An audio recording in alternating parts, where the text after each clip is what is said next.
Hey guys, doing another episode today talking about skydiving safety.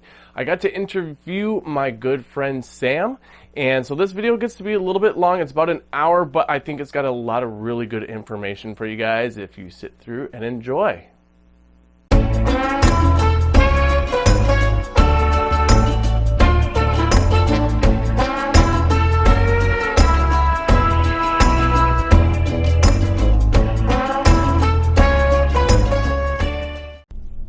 Alright guys, welcome to Up in the Air episode number 9 with me, Skydiver Tanner. Today I have my good friend Sam with me, and she is going to help me discuss safety in skydiving, things that we do aside from what's on the actual rig itself that I discussed in episode number 2 of Up in the Air.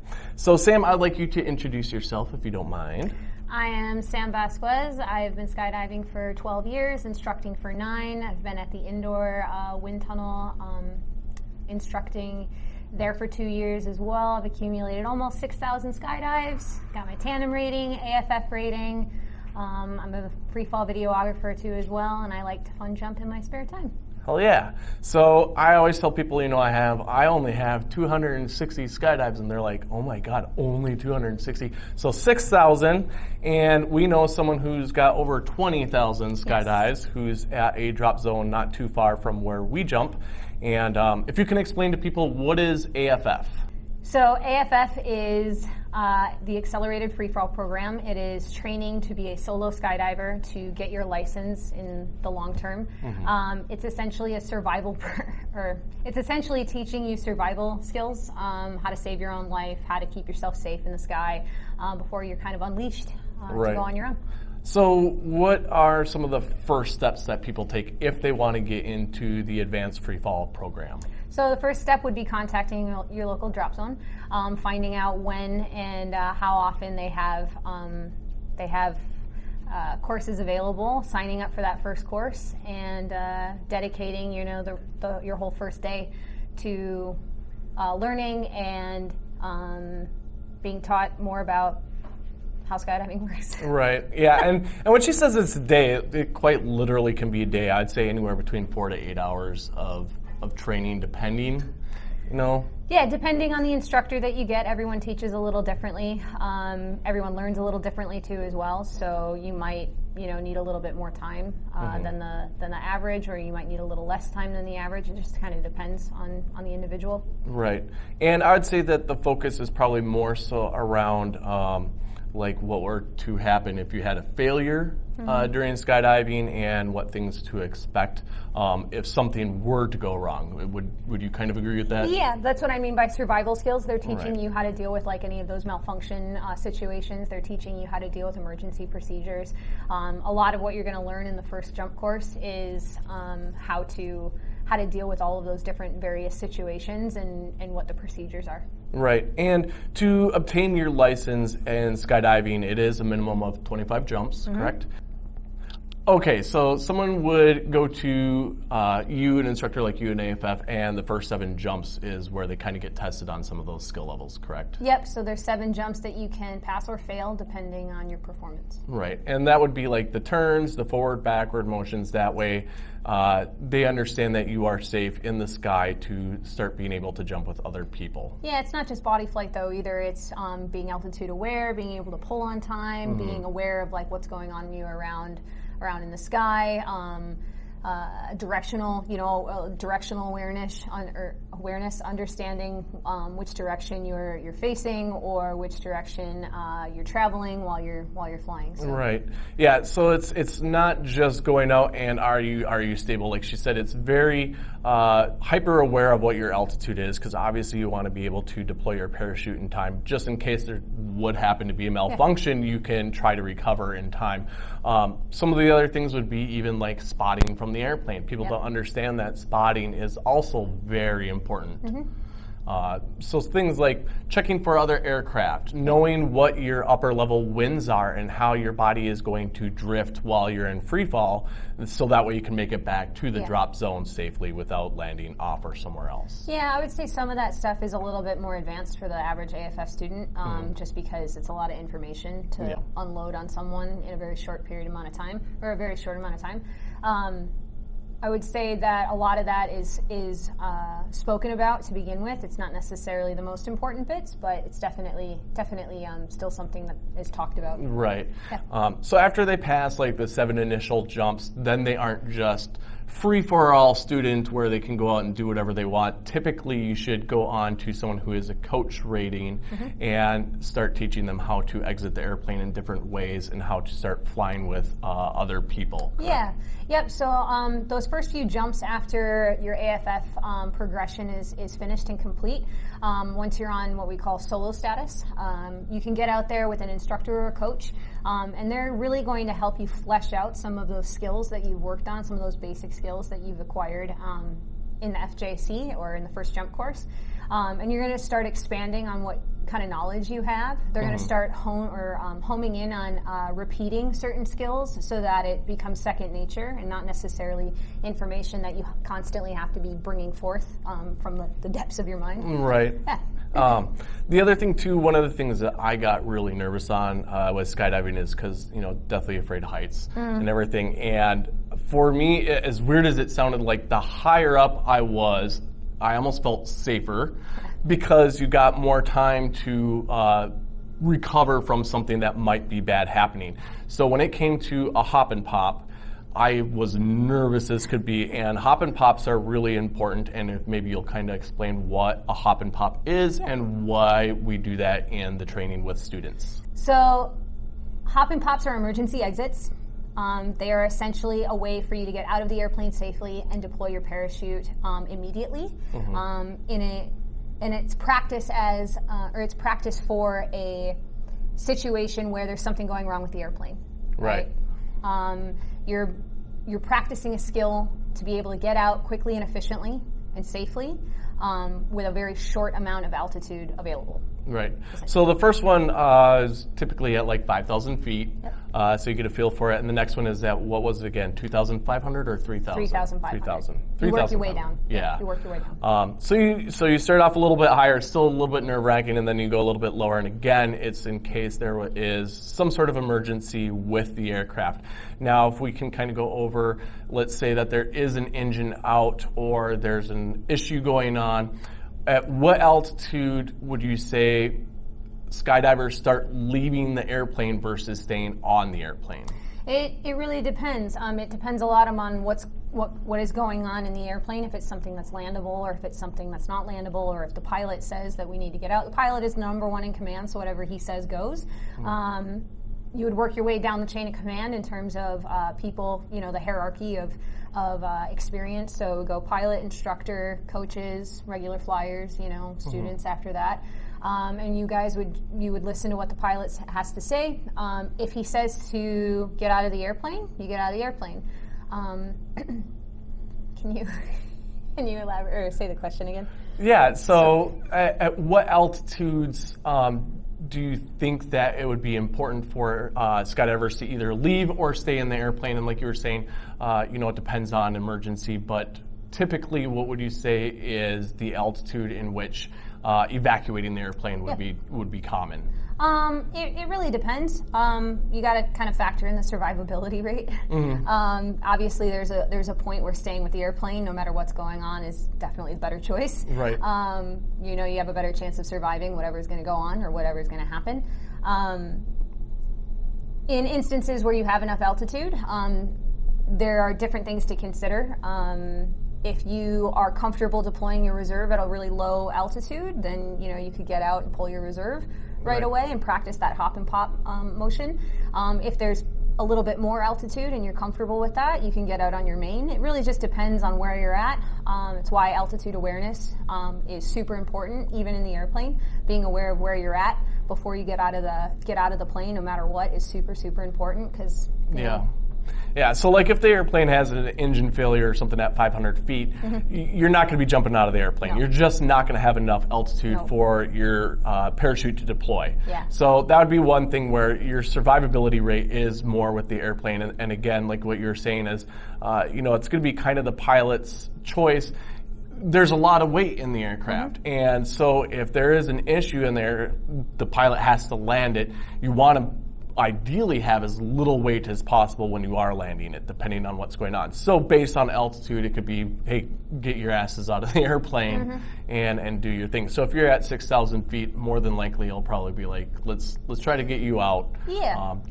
I think it would be more of a safety thing for the pilot. Would you agree? I would agree with that. I'm not a pilot. I mean, I would Right. agree with that just based on what I've heard my pilot friends talk about. I'm not a pilot, so Right. I can't really say anything about that. But I would think that in an emergency situation, 6,000 feet, you probably have plenty of time to get out on either your main or your reserve. Right. Depending on yeah. how you feel. And so we do wear seatbelts in the airplane. For the first portion, what altitude do we normally take our seatbelts off 1,500 feet. Yeah. So once you get to 1,500 feet, you're taking your seatbelt off because by that altitude, there should be enough time that if we had to evacuate the aircraft, that we should be able to deploy at least our reserve and have that over our head. Yeah, at 1,500 feet, I wouldn't deploy anything other than your reserve. Right. Yeah, I wouldn't want to putz around with whatever malfunction your main might have going on, or however much time it takes for your main to open. Right. Reserves are meant to open really fast, so get the faster canopy out. Right, exactly. And that's what I've kind of explained in my episode number 2, is that the reserve does have to be checked every 6 months and repacked by a certified rigger through the FAA. And also it opens faster. It's not exactly a most comfortable opening. I've never experienced it, thankfully. You have had some reserve rides. If you'll explain some of those. Yeah, I've had a handful of reserve rides. I've had a handful of tandem reserve rides and sport reserve rides. A lot of them were just run-of-the-mill malfunctions that I couldn't figure out in a timely fashion. Tandems are a little harder to deal with because you've got a body in front of you that Right. you also have to deal with. Right. So the weight distribution is really different under certain malfunctions. On your sport parachute, it's a lot different. I jump I rock a very small canopy, 94 square feet, so the malfunctions that happen on that are a lot faster, and I have to react a lot quicker to those. Right. So what would be like one of the most common malfunctions out of your reserve rides do you think you cut away from? line twists. Yeah, line twists. And line twists usually aren't that big a deal, but when you're on a sport rig, like what she's jumping, a really smaller canopy, the spins can be really quickly, really fast. And you know, I've experienced line twists, especially as a student. Your body position's probably not in the best way when you go to deploy, so you experience line twists, but it's going really slow. You have a big canopy. You're not spiraling to the ground. Yeah, so. you have tons of time in that situation to deal with line twists. And in a normal situation, line twists are pretty easy to deal with. Right. In the really common typical version of them. But when you get to small canopies, obviously like things go faster. Elliptical canopies are shaped in a way that when they pitch at the ground, they just keep going. You know? Right. I would say that line twists are probably one of the harder ones to deal with tandems too as well, because of that uneven weight distribution. Now you have to kickstart over 200 pounds of weight to try and hope that your student can maybe kick with you while you're doing it. For the average person, 200 pounds isn't really a big deal, or not even 200, like 300 pounds probably isn't a big deal, but for someone that's a little bit smaller, like it can be a little harder you know, to like kickstart, getting out of line twists. For anybody that doesn't know, line twists are essentially like when you spin yourself up on the swing set at school. Right? You spin yourself up in the chain link, swings, and then as you start to unwind, that's the same. It's essentially the same action as like kicking yourself out of line twists. You're trying to unspin yourself out of them. So if you got line twist one direction, it'll determine on what leg you use to start kicking you to get to get that momentum going. So when it comes to tandem skydiving, what things did you have to go through in order to obtain your certification in tandem skydiving? Okay. So just to start, like the paper side of it, or like the official side of it, is there's a certain number of things that you have to have checked off ahead of time. You have to go through a tandem course. You have to have a certain number of skydives. The limit today, I think, is 500. You have to have at least 500. I would say personally that I think people should have a little bit more than that. 500 to me doesn't seem like a ton of experience when you're starting to take another human being on a skydive. I would agree with that. But that's just me. Like, not everyone has that same opinion. So at least those requirements, being able to pass and get through a tandem course with an evaluator, having a certain number of practice jumps ahead of time too, where you would take another seasoned skydiver on a tandem jump with you. They're called front rides because they're doing the front ride for you. Right. You get your most daring friends to go and strap themselves to the front of you while you're learning how to do tandems. And then after that, after you've accumulated, I think it's 10. I think it's been a long time. So because you've been doing tandems for a long time, and I remember watching some people who were going through the course fit, and I think it is 10. I think it's 10. I think some people wanted 15 though, just for the comfort level. So after you went through the tandem course, was there anything extra that they had you do, or extra jumps? Was there a written test, or how'd that work? Yeah. So I was 21 at the time. I had to work out a lot. Like I had to work really hard to get my body in the right physical shape. Tandems are a lot of work. Yeah, it's a lot of physical strain on your body, particularly on your upper body. So I had to work really hard at getting really strong during that whole process. I did a couple of extra jumps while I was getting my rating, just to be sure that I could handle everything. One of my mentors, I call him my mentor. He's a longtime friend, Joel Davies. Okay. He sat me down and said this thing to me that I'll never forget.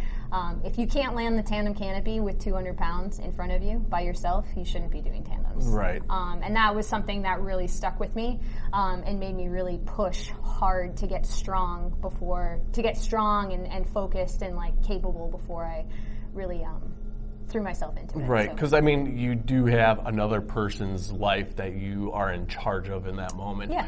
I thought about going and getting my tandem rating. Clearly I'm not at enough jumps yet, but talking about some of like the requirements for it, you said it could be possibly 500 jumps for minimum. I think they even require a certain number of free fall hours with it as well, because you don't really want someone who's done 500 hop and pops to become a tandem instructor. They don't have enough free fall time. Yep. So some of that's the experience too. For me, I know I definitely would want a lot more jumps before I went into it, because currently 250 jumps over the course of 40 years to me is not enough to try to get it. Like False and I did another 250 jumps in the next year or two. I just don't feel I have enough time. Experience. So I could see where you agree in that aspect as well. One thing people don't realize when it comes to skydiving and getting your ratings and getting your licenses and everything is there's typically a written test you have to do to show that you know knowledge as far as the FAA rules with skydiving, and that you know the rules that the USPA sets out. But not only that, then typically there's jump requirements too. Yeah. And so what would be the purpose of the jump requirements? In terms of getting your tandem rating? As far as any rating goes. Like the 500? Say. Yeah. Okay. So a lot of the time, it's the bare minimum, like that jump number is the bare minimum of what the higher ups, in this case like USPA or the manufacturers, would expect that you have. Like it's the bare minimum that they would think you would have acquired enough experience and free fall skills, awareness. Like it's the bare minimum level of where they think like this person should have acquired enough experience to deal with, you know. Like some of the requirements, like when I was getting my Class C license, you have to have, I think it's like 2 jumps where it's like 6 people or more, or 8 people or more, a large group skydive, and you have to land within a certain radius. So there are certain requirements that are in that, and the whole point of it is to show that, like you said, experience jumping with other people, that you're able to know a flight pattern when it comes to landing, so you know how to land in a specific area if you need to. So all those things, and the further up you go in licenses and ratings, those things become more specific on what they require of you. I mean, think about it like this: the more ratings, and the more like the higher licenses that you get, the more ratings that you acquire, the more advanced and more complex the things that you're doing become. right? So in order to deal with those things, they are going to up the level of requirements, or the number of requirements that you have to have signed off as you get more and more complex into, or as you get as you get deeper and deeper into, skydiving. Right. I usually tell people it's a lot like college. When you first start off, you put, your freshman year, you're going to get your A license. You put X number of dollars into it, and you realize you like it, and you might want to further yourself. And so now you want to get that C license, so that way you can start having a camera up there, which maybe can start getting you possibly eventually into videographer for either sport or competition skydives or tandems. And so then you're putting money into that, and you're putting money into ratings, and you're getting your own gear, and you're spending, and then after that, might get into a tandem rating or AFF rating, or even become an instructor examiner. So it's kind of like, I say it's quite literally like going to college, where you're spending a lot of money before you start getting paid for these certain things. And there's so much safety that goes into it. Let's talk about a little bit. We're doing a fun skydive. We're not doing it where we're not doing a AFF jump. We're not doing a tandem jump. You and I just want to go up for a fun jump. What are some of the safety things that we would be doing prior to the actual jump? So first thing is, when you're putting on your gear, you're obviously going to do a gear check, right? You can either ask somebody else to do it, or you can do it for yourself. You're doing a gear check, making sure all your gear is situated correctly, everything is put together in the appropriate manner, nothing is hanging out, nothing's missing, right? So you do a gear check. After that, we'd probably do a dirt dive, where we are out in the loading area near the airplane mock-up, and we are going through what's going to happen on our skydive. It's super important to have a good dirt dive ahead of time. We don't like to do zoo dives, right, where we just get out and do whatever. The plan of attack for a lot of skydives is to be predictable, right? We want to know what's going to happen on the skydive ahead of time. We don't want to be surprised in the moment. When surprises happen, things go awry sometimes. So we want to keep everybody safe, and everyone wants to land safely so that they can skydive another day, and dirt diving is a super important part of that. I'll explain dirt diving a little bit. So if Sam and I want to go up on a jump, and we say, well, we want to do certain formation things on our skydive, where at one point we're holding hands, and then another point I turn and she grabs on my feet, and then we turn again and I grab onto her side. We practice all that on the ground and go over the exact way we want to do it while we're in free fall. So then that way, when we are in our free fall skydive, we know what steps we're doing next. So that way, like she said, it's not a surprise where all of a sudden I'm not turning and kicking her in the face, or she's turning and kicking me in the face. It's like you said, a great way to predict what's going on in the skydive. Even more so important, the larger groups you have. You want to know where people are going to be. You want to know where all your partners are going to be in relation to you. You don't want to have somebody unexpectedly show up on the other side of the formation, or unexpectedly do a maneuver that nobody else was prepared for. You want to practice. Essentially, a dirt dive is practicing exactly what you're going to do in the sky, just on the ground ahead of time, so everyone's prepared and ready for what's going to happen. And then usually when you're on the airplane, you kind of play it over in your head to kind of keep that flow going, so you know what you're going to be doing. And it's probably like, there's all different ways of flying I've discussed before. There's belly flight, and then there's free flight. And I would say that free flight's probably, not that I want to say that belly flight isn't important for dirt diving, but with free flying, I would say it's even more so, where you want to make sure you know exactly what you're doing, because you are falling at faster speeds and more things can happen, more dangerous things can happen at a fast speed. So that's one of the first things that we do is dirt diving. And what would be some of the other things now? Now we dirt dived, we're getting ready to go on the airplane. What are some of the other safety things that might go into play? You could do another gear check. Usually you want to do at least 3. You know, by the time you put your gear on, you want to at least do 3. So one, maybe like a self-check before you get on the airplane, before you dirt dive. One out at the loading area before you get on the airplane, and then another in the plane before you get out of the door itself. I would say gear checks and dirt diving are probably the biggest, most important safety checks or things to do ahead of time on a skydive. So some of the things in like gear checks would be making sure you have your altimeter on Yeah. and that your altimeter is set. If you're at ground level, it should be reading 0. If you have an audible in your helmet, I think I discussed that a little bit to some people, that your audible's on, which you shouldn't rely on your audible. You should rely strictly on your altimeter that's on your wrist or on your hand, wherever you have it. And then, like you said, making sure that all the 3 rings are in place, which again I discussed in episode 2. Making sure that your handles are in place. The big thing I think would be also the pilot chute. That's a big safety thing.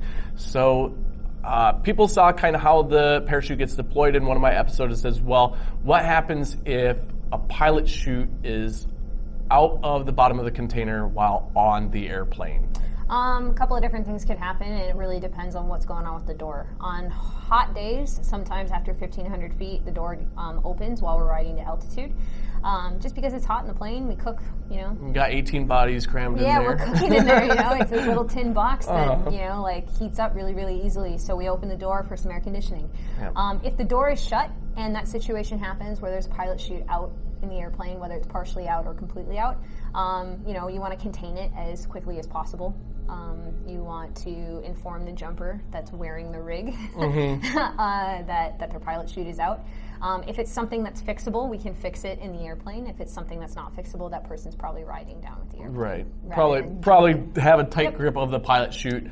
Go to the front of the airplane where the door isn't open and make sure that it's not a safety thing of the pilot chute accidentally going out the door. That's how it changes when the door is open. And if that pilot chute comes out and catches wind, you basically, and if it inevitably goes out the door, you essentially want to get the person it's attached to out the door as quickly as possible. Right. No matter what's going to happen. It's much better to have that person outside the airplane and have them deal with whatever issue might be going on. They've trained for it. They've practiced for it. Like for that situation to occur, it's something that they should, be able to deal with. But if you don't do that, if you don't get that person out of the airplane, you're putting everybody else in the plane with you in jeopardy. Yes. It might create a really big problem in which the plane is compromised. The person's parachute might end up going up and over the tail of the airplane, might getting caught on something. They might damage the plane itself, on the way out. It could just compromise everybody else that's on that aircraft, including the pilot. I remember when I was a student and they told me, if someone's at the door and you see their pilot chute is out, push them out the door. And I kind of was like, ha ha ha. They're like, no, if you see their pilot chute on the ground and they're at the door, shove them out. Because like you said, if that pilot chute catches air and it starts to pull the main out, it could get wrapped around the tail and cause a lot of damage and a lot of flight issues. And so it's quite literally push them out the door. It sounds aggressive. It sounds aggressive, but it's like that's a situation that could spell a lot of trouble for a lot of people if you don't act accordingly. And it sounds aggressive to push your friend off the airplane, and let them deal with whatever they're going to deal with, but they've trained for it. That's something that you go through in AFF. It's something that you get hounded into you time after time after time as you grow through, skydiving and your skydiving career. So it's not as bad as it sounds. Right. And there's times where I thought about that too, and I was like, if someone just shoved me out the door, first I'd be like, well, what the hell? Why'd you shove me out the door? But if my canopy opened pretty much immediately after I got out the door, I would understand why I was shoved out. And for me, it would be like, I'd be happy that they did that, because again, I'd rather be surprised of being shoved out the door and then my canopy opening versus being shoved out the door and being stuck to the tail because my main is there and then having to cut away and feeling like a jackass. I would thank my stars that that's all that happened in that scenario. So that's some of the stuff as far as that goes. So there's a lot of safety that goes into it. Checking everything, we're checking people, our friends constantly. We're asking one another, hey, can you check my pin? Can you make sure that my pilot chute is tucked in the bottom of the container properly, that it's not hanging out? We do that in the airplane a lot of times with people, and you see some skydivers who get a little bit complacent, who aren't checking their 3 rings, or who the green light goes on and they just go out the door without even checking to see what's going on. I personally, when I jumped out at Skydive the Lakes, which was a different drop zone than where we're at now, there was a lot of airplane traffic because it was a community airport and not a private airport, and so you did have to look for airplanes consistently before you got out the door. There's a lot of pilots out there that don't listen to their radios. Yep. I would agree with that. We've had not close calls, but we've had flybys randomly, you know, like over our airspace out at the drop zone that we currently frequent. Yeah. Definitely something that you should be looking for. Spotting, right? Spotting is super important. It's not necessarily the airplanes that are directly below you, you know. Right. As the doors open, it's the ones that are way out there that you got to worry about because they could be traveling into your airspace, you know, at the same time you're traveling through it. If it's one that's directly below you, pretty much it's going to be gone by the time you get anywhere. Yeah. So like you're saying, it's the one that might be 5 miles away. Yeah. You know, so rather than looking straight down, you're kind of scanning the horizon a little bit too to see what's there and what might be on its way in. Yep. So those are some of the safety things that go into skydiving that isn't strictly based around the rig. Are there any other things that you would like to discuss as far as safety, or things that you think are important for people to know if they are thinking about skydiving, other safety things that go into account for it? Really, I would say the biggest one is awareness and complacency. Like, and when I say awareness, I don't mean just like what's going on with you. I mean spatially aware. Right. Like, sky is a big, wide open space, you know, and sometimes you have 18 bodies with you at any given time out in the sky at this, you know, and sometimes you have 18 other bodies with you out in the sky, you know, at the same time. So being aware of what's going around you, having your head on a swivel, you know, being aware of who's on the load with you, you know, developing the same type of awareness of memorizing other people's, you know, wing loading, knowing how fast people are going to be falling, knowing what types of groups are before and after you on the airplane, knowing what's probably behind you and what's probably in front of you, like all of those different types of awareness. Like it's a very big, broad spectrum of of having to be aware of what's going on. You can't be, like, for lack of a better word, tunnel vision. You know, you can't have tunnel vision while you're out there. You have to be aware. And the people that are not as good at that are the people that you should kind of be concerned about sometimes, you know, like you should be hyper aware of those people just because you know that they maybe don't have that same type of awareness. And then in terms of complacency, the more familiar you get with things, the more you forget, you know, emergency procedures, the more you forget, like, what the limitations are of something that you're doing. It's super important to always be on your guard. It's super important to always be ready for something to happen, no matter what you're doing. If it's skydiving, if it's indoor skydiving, if it's canopy piloting, if it's body flight, it doesn't really matter. Like, you should always be hyper aware of, hyper focused on what's going to happen and prepared. It's like if I'm getting on an airplane that has, you know, 50% of the airplane is students trying to get their license, I'm going to be very aware of what they're doing and making sure that, you know, their rigs and everything are safe. But not only that, but once I'm out the door and under canopy, I'm going to be a little bit more aware that student who now is under canopy probably isn't going to be as aware of what's going on around them. So I'm almost a little bit more hyper aware of what they're doing and keeping that head on the swivel. You know, people also forget that it's not only the skydiving part that you got to watch out for, it is also the under the canopy. You get that one person who isn't paying attention, all of a sudden wants to do a swoop in, and they're not seeing that there's a person, you know, 500 feet below them, and they're doing the really hard turn. Next thing you know, they're on top of their canopy as well. Canopy-related incidents are the #1 killer in skydiving. Yeah, and that's usually what I tell people is it's not the actual free fall, it's not the skydive. It's typically people who are doing things under canopy that they shouldn't be doing. Either they're flying a canopy they shouldn't be flying, they're doing turns way too low to the ground, or they're trying to impress people. It's no different than like how I tell people flying an airplane, they think small airplanes are dangerous, and I say, no, you might hear about small airplane incidents. It's just that those pilots are doing things they should not have been doing with that aircraft, or flying in conditions they shouldn't have been flying in. You know, it's always easy to tell people after the fact, like, you shouldn't have been doing those things, right? I would say that my approach to those types of situations or those types of people where you see it happening, in real time, like you can see the bad decisions being made, is not necessarily that they shouldn't be doing it. They should be aware of the fact that they don't have the same level of education, Right. that they need for these types of maneuvers or these types of events or actions. Just a lack of experience, a lack of education. It's not necessarily that you shouldn't be doing it. It's just that you're not really prepared for it. Right, and then you're putting other people Yeah. at risk as Yeah. well, Yep. by doing so.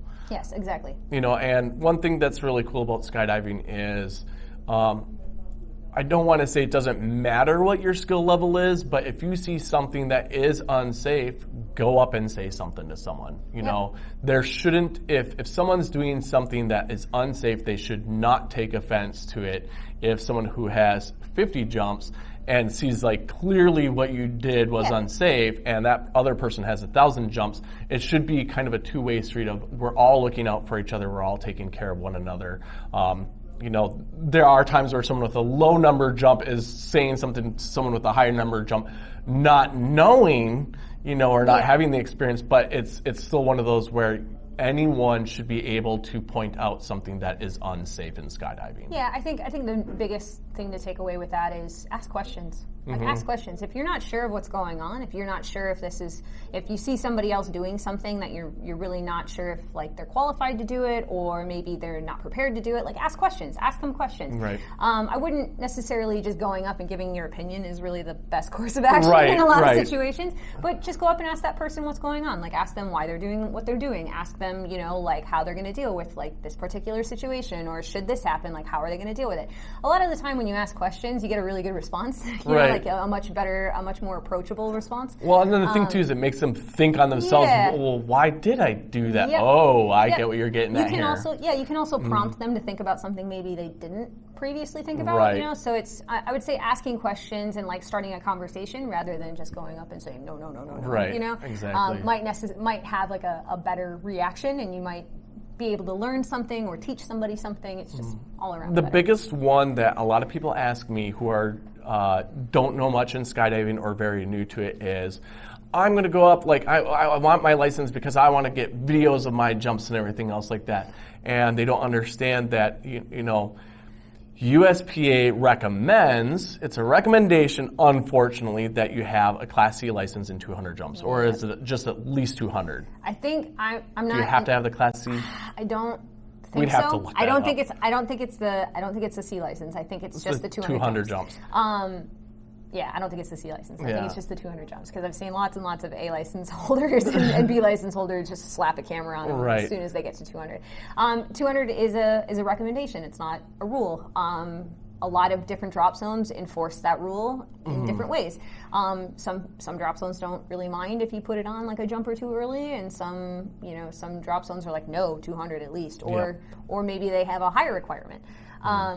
Camera safety is super huge. It's a super huge topic that not a lot of people talk about. Right. And it's mostly just because you're adding more things to your getup. You are Right. adding more things that you need to be concerned about. And knowing when I put a camera on my head for the first time and looking back on it and knowing that it was well past the 200 mark, the 200 jump mark, and still feeling like there were some instances where if something had gone badly or something had gone really wrong, I probably wouldn't have known what to do Right. in those scenarios. So knowing like how much awareness I had at 200 jumps, and then I look at some of the people that I know jump canopies or not jump canopies, but jump cameras.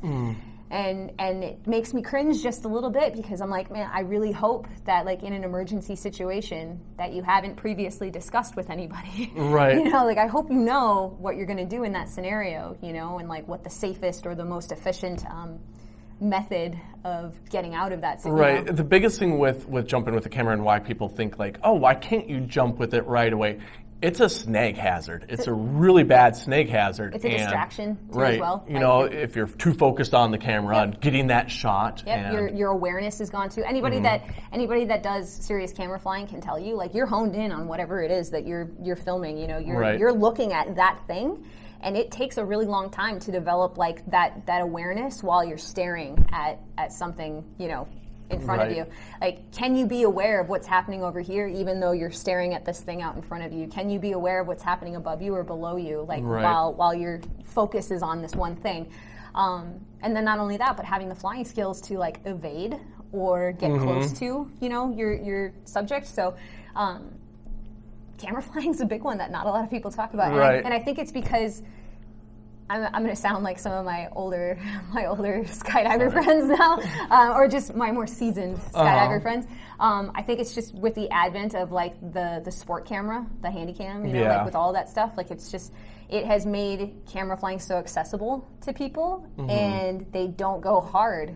Like the vast majority of flyers don't go hard into camera flying like they used to. And they don't have those same types of, you know, skills.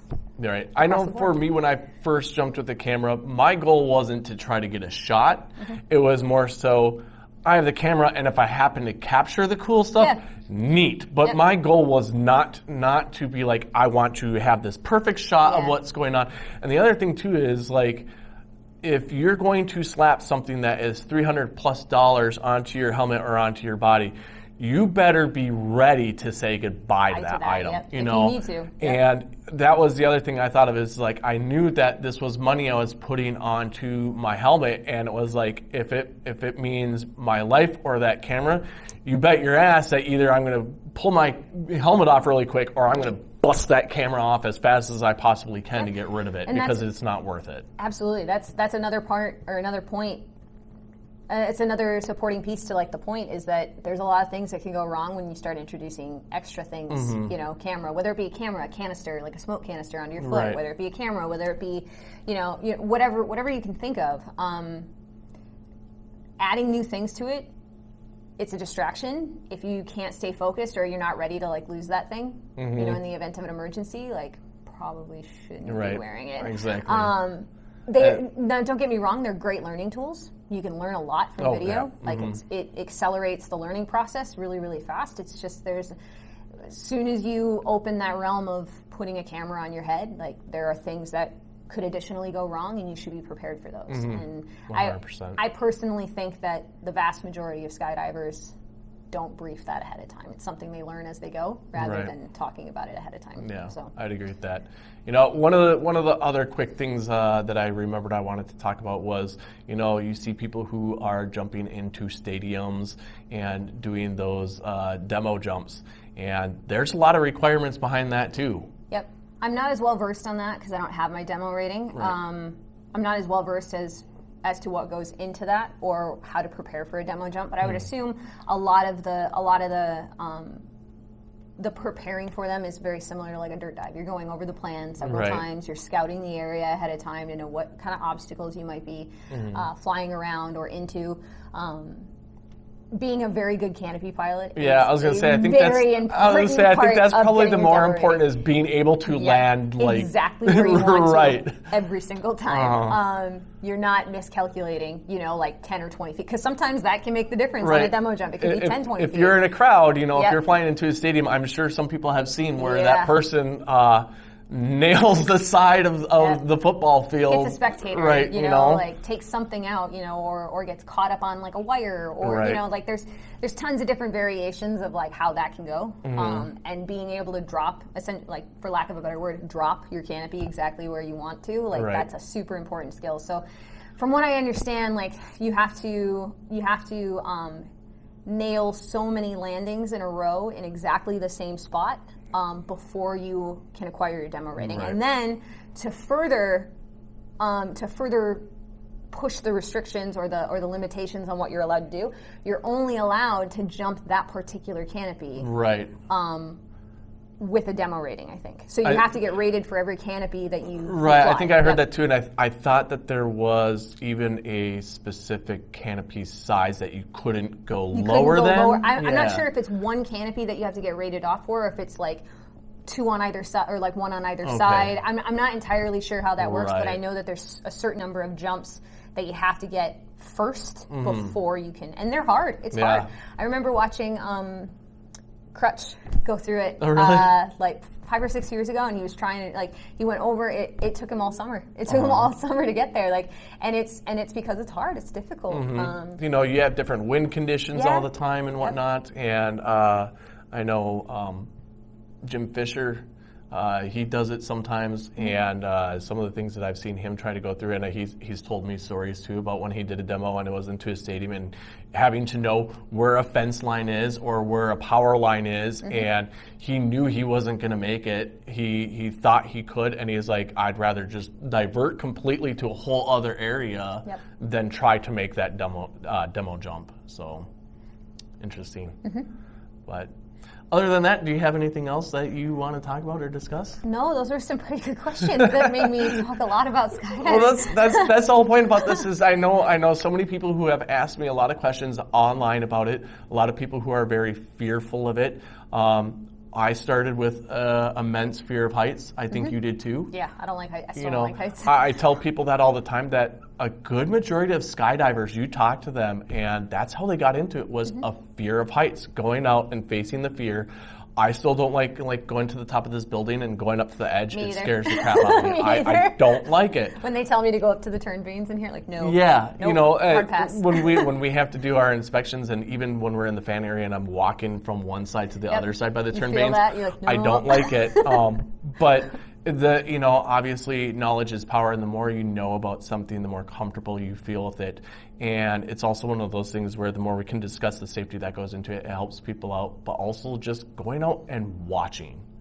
Going out and seeing people land time after time after time after time again. I've had people that said they would never do it, and they come out and they hang out with me at the drop zone all day, and they're like, yeah, I want to do it now, because they see how many people go through it and how the joy you have with it and stuff. So yeah. I would say for anybody that's super nervous or concerned about skydiving ahead of time, just know it's something you build up, like we talk about how much information there is that you have to learn right away, and it's totally achievable. It's not going to be overwhelming, the way that you think it will be. It's a lot easier than you think. These aren't things that you have to have memorized, but you have to know them just in case something happens, so that you can pull that information from your mind. So a lot of what you're doing is you're learning as you go, especially with flight skills, especially with canopy skills. Like, you're going to make mistakes. Vast majority of the mistakes are easy to deal with. Some of them are a lot harder to deal with, but it's something that's totally achievable if it's something you want to do, So last big question.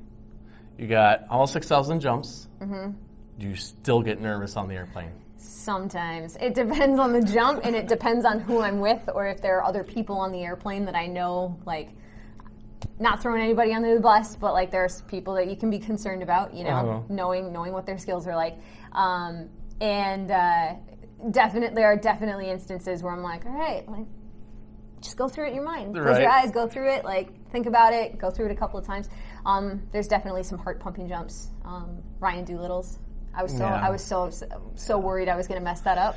Yeah. So I was going to let go of the bag. I was really concerned I would mess up his dive. Yeah. Ryan was a friend of ours who passed away almost a year ago. At the end of this month. Yeah, it was a helicopter accident, though. He was a helicopter pilot, and so it was a ash dive for him, where his ashes are in a bag, and then during the skydive, we open the bag. Yep, open the bag and let him go. So that was, I get being nervous with that. I obviously still get nervous. I tell people, if you don't continue to have nerves throughout, you're throwing yourself out of an airplane, right? It's not a normal human thing to do. If you don't have some sort of nerves, you might need to sit back and reevaluate, because now you might get into the place of complacency. Yep, that's that's kind of what I mean. Is I mentioned this earlier. You get to a point where you're so regular with certain things that you stop thinking about the things that could happen. You know, and that's where complacency kind of creeps in. Is you don't think about those things, so you slack, or you maybe do something wrong, or not the normal way, or you change things on the fly, and then that's what happens. Accidents happen. Like there's times where I've been on the airplane and like I had my Fitbit on, and I look at it and I'm actually calmer sometimes than I am on the ground or doing other things, and that's during the airplane ride up. But then that last 2,000 feet, that's when the nerves start to kick in again and stuff like that. And so it's not like I'm completely not nervous. It's just for a good portion of it, I'm relaxed because I'm thinking of what I need to do, but then the nerves kick in. And if you don't have some sort of nerves, then yeah. I think the thing I get most nervous about is the canopy opening for me these days. And it wasn't always like that, but when I downsized to this 94, I knew it was going to happen. Like I knew I was going to have a malfunction at some point, and then I had it, and it prepared me, like being aware of it and like being ready for it, knowing it was going to happen. Yep. But it definitely, that's the most nerve-wracking part of my skydive, I think, is waiting for my canopy to open. Right. It's like, I agree with that. Cool, all right, we're good. Not everyone is like that. Some people are jumping really docile canopies. Like this particular canopy I'm on is a little bit more aggressive, and it's just, like if something does go wrong, it's going to be a lot faster. So I'm, what's going on? Am I ready? That was like with the hop and pop the first time, and even if I haven't done a hop and pop in a while, because you're not at full terminal velocity yet, so you throw out your pilot chute and your canopy's taking forever to open, and you're like, what's going on? It's the softest opening you can have, but it takes forever. Smooth, but it takes a lot longer. And so it's very nerve-wracking, so I can imagine. I'm the same way. When I throw out my pilot chute, I'm just waiting for that snap to know that my canopy's open. So. For sure. Well, I thank you very much for joining me today and going over all this. Yeah, I know there was a lot of people who had questions on things, and this was something I really wanted to do, so people had an understanding of it. And I'm close friends with you, so I figured why not ask you. Sorry. All right, so and then the last thing I'm going to discuss, the elephant in the room, is that you don't see many female skydivers. Or I should say, they're not presented forward, and so that was another reason why I wanted to talk with Sam, is to kind of bring forward that there are tandem female instructors out there, and they need to be acknowledged more. Yeah, there's maybe like 150 of us nationwide right now, I think.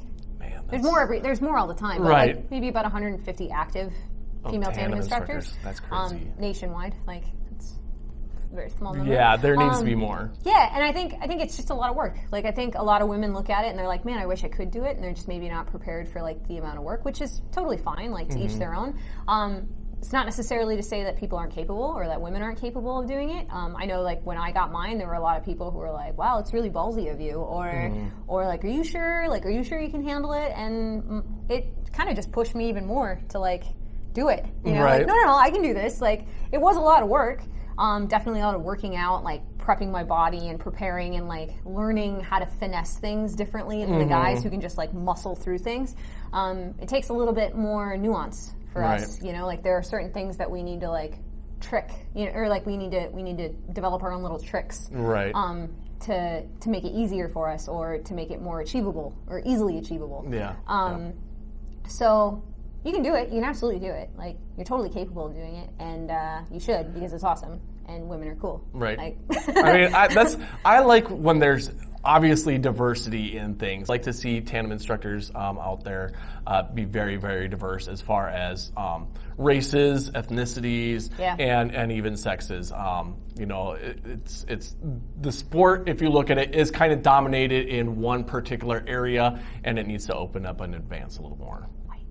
It's a lot of white guys. Yeah. A lot of white guys. That's kind of what I was trying to hint at. It's the sad truth. It's a lot of white guys. Yeah. Like it really is. Yeah. For whatever reason, that's what it is. I would love to see more women. I would love to see, it's absolutely, let's expand, let's do different things, let's pull more people in, like share it with more people, share it with, different communities. It's awesome. It's one of the things where I said that's the other reason why I love skydiving, is because you can go on a jump and have the 70-year-old retired doctor, the 40-year-old lawyer, the 18-year-old college student, the 30-year-old, person who just does trade work, and you're all working toward one goal and having fun. Yeah, we're all walks of life, man. People from all walks of life come through those doors. It's awesome. So, all right, guys, so we're going to end it there today. Thank you for joining in, and hope this kind of shed some light on a lot of the safety that goes into skydiving, and more than just the rig, and how everyone has to have a knowledge of things before you can just become a tandem instructor or become an AFF instructor. So with that said, you got anything else? No. All Thanks right. for joining us. Yes. Thanks, guys. We'll talk to you later. Have a good one. Bye.